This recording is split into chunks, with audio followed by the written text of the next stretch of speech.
আজকে পাশ্চাত্যের বড় বড় রাষ্ট্রপতিরাও এই কথা স্বীকার করতে বাধ্য হচ্ছেন যে মদিনায় যে ইসলামী রাষ্ট্র ছিল সেটি ছিল সোনালী রাষ্ট্র।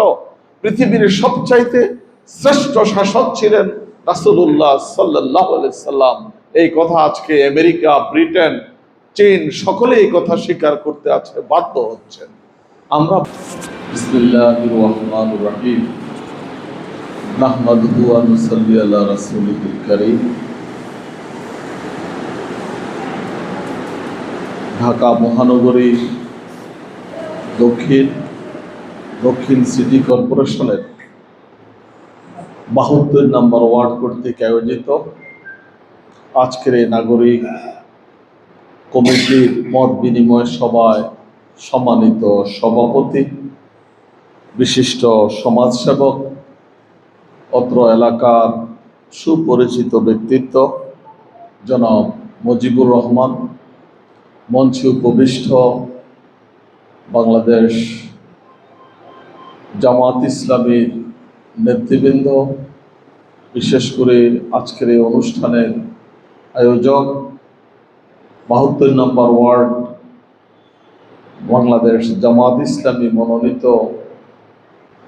কাউন্সিলর পদপ্রার্থী, বিশিষ্ট সমাজসেবক, জননেতা জনাব মোহাম্মদ ইসহাক, আজকের এই নাগরিক কমিটির সভায় উপস্থিত সম্মানিত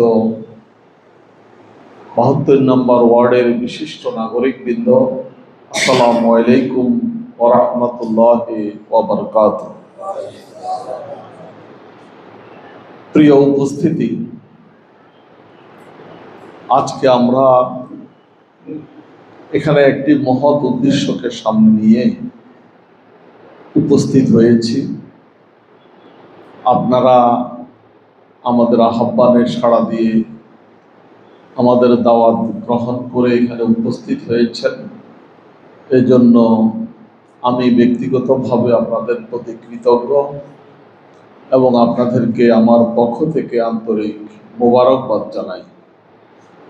আজকে আমরা মূলত এখানে কোনো দিক নির্দেশনামূলক বক্তব্যের জন্য আসিনি। আজকে আমরা এখানে এসেছি আপনাদের সাথে পরিচিতি হওয়ার জন্য, আপনাদের সাথে দু একটি কথা বিনিময় করার জন্য।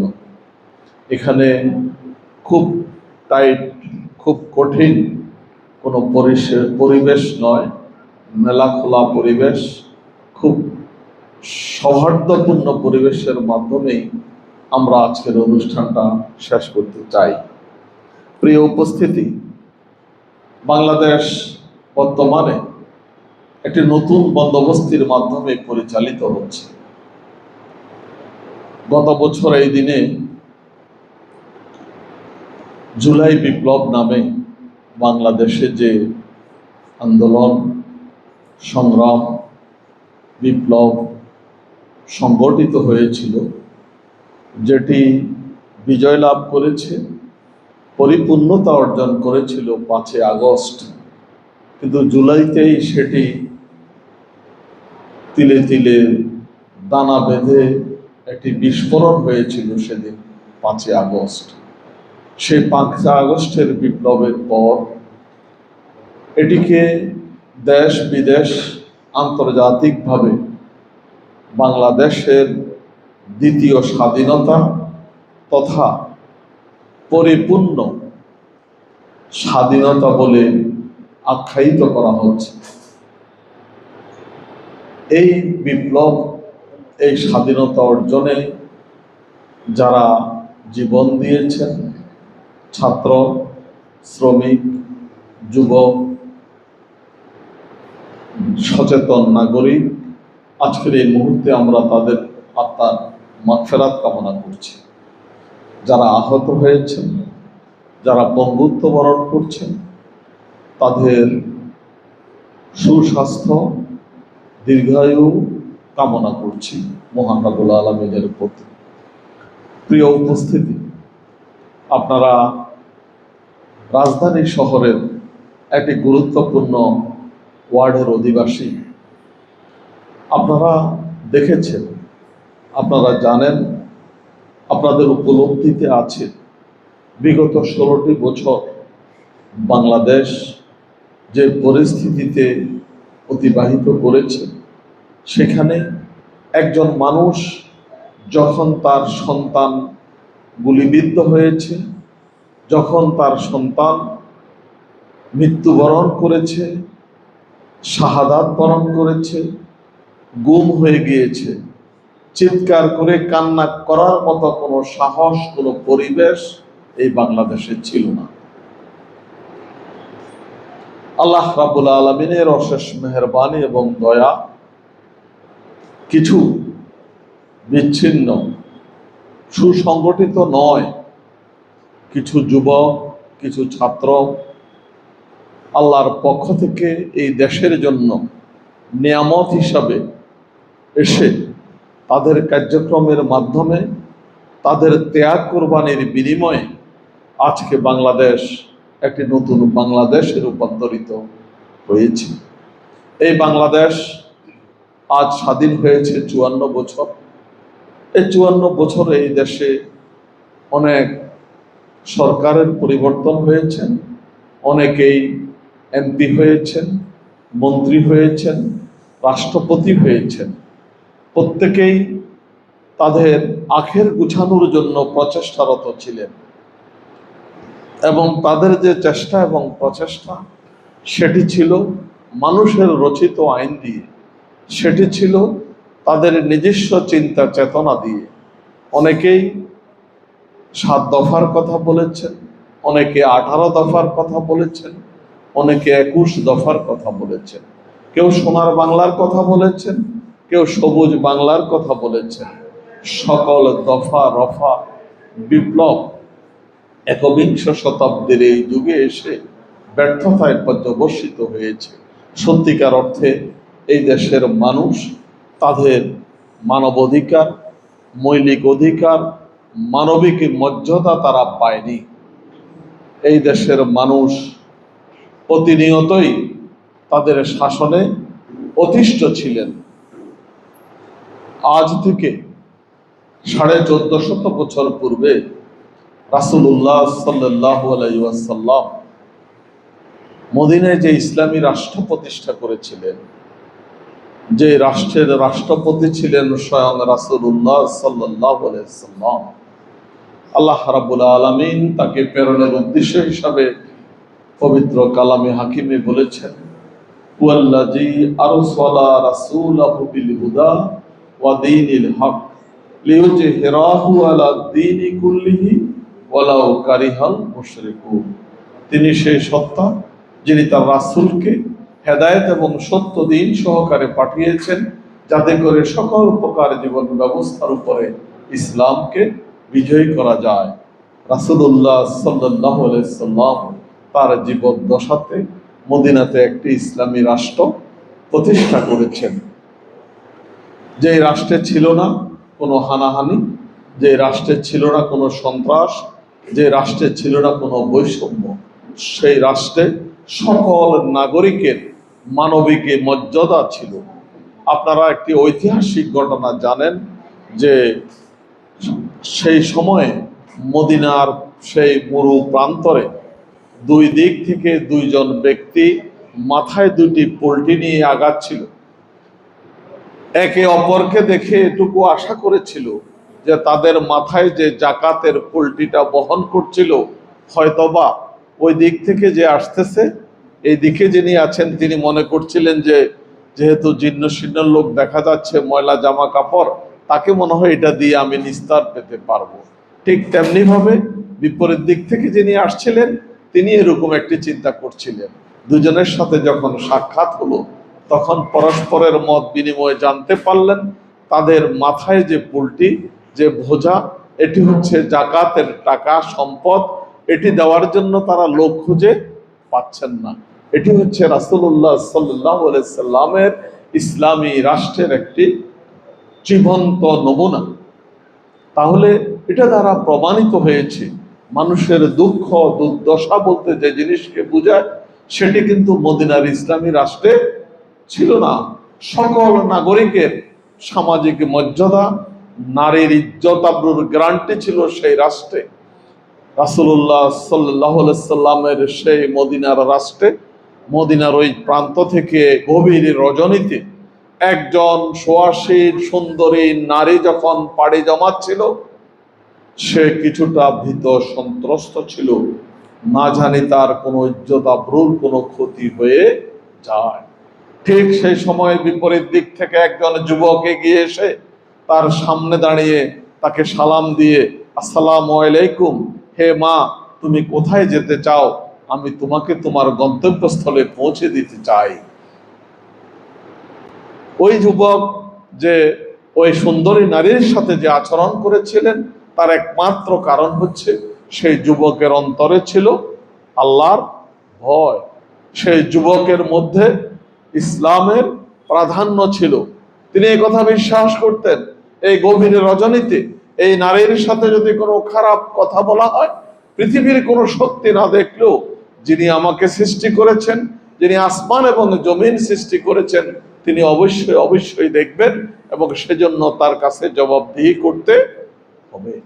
এই জন্য প্রিয় ভাই এবং বন্ধুগণ, আজকে বাংলাদেশে যদি ইসলামী রাষ্ট্র ব্যবস্থা প্রতিষ্ঠিত না হয়, তাহলে কিন্তু সত্যিকার অর্থে মানুষের অধিকার, মানুষের মানবিক মর্যাদা রক্ষা করা সম্ভব হবে না।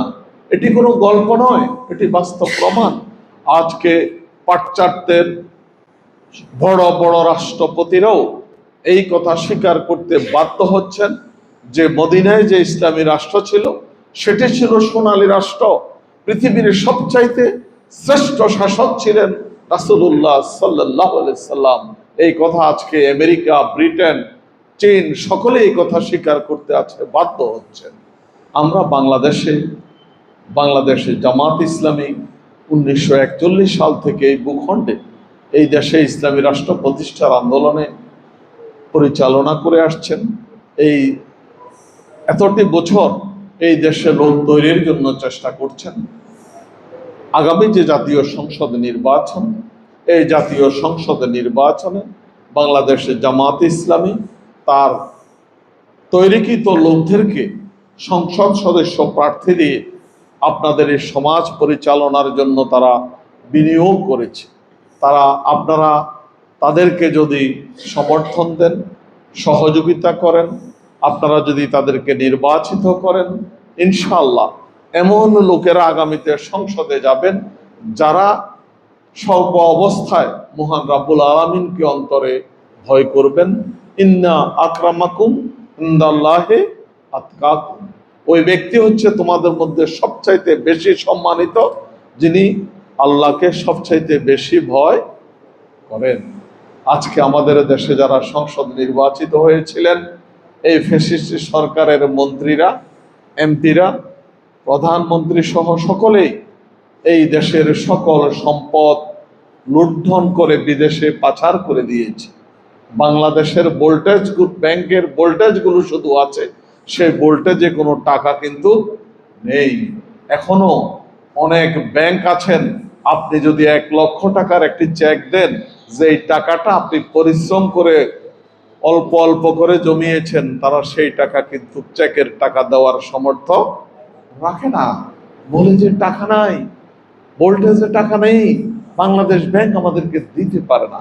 প্রিয় ভাই এবং বন্ধুগণ, আগামী দিন এই বাংলাদেশকে যদি মানবিক রাষ্ট্র হিসাবে প্রতিষ্ঠা করতে চাই আমরা, তাহলে এই ধরনের সৎ যোগ্য লোকদেরকে আগামী সংসদ নির্বাচনে নির্বাচিত করার জন্য আপনাদের সকলকেই সহযোগিতা করতে হবে, দোয়া করতে হবে, আপনাদেরকে প্রচেষ্টা চালাতে হবে।